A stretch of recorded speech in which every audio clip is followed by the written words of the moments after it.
అండి ఫ్రెండ్స్, ఈ విధంగా దోశ చేసుకోవచ్చు. చూసారా? ఇట్లా దోశ చాలా బాగుంటుంది. రాగులతోని, జొన్నలతోని, కొంచెం గోధుమ రవ్వన్న పిండి కలుపుకోవాలి.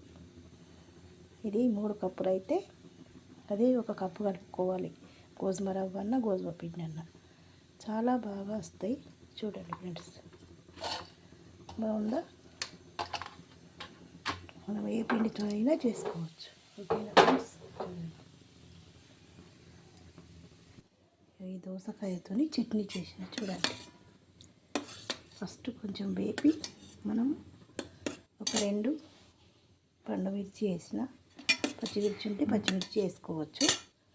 ఇట్లా వేపి మనం ఇట్లా ముద్ద చేసి పెట్టుకుంటే మనకు ఎప్పుడన్నా వాడుకోవచ్చు. వారం రోజులైనా నిల్వ ఉంటుంది. పండుమిరపకాయలు ఖరాబ్ అవుతాయి అనుకున్నప్పుడు వర్షాకాలం మనము ఈ విధంగా వేయించి నూనెలో ఇట్లా చేసి పెట్టుకోవాలి. కూరలోకైనా చట్నీలోకైనా చాలా బాగుంటుంది. ఓకేనా ఫ్రెండ్స్? Thank you friends.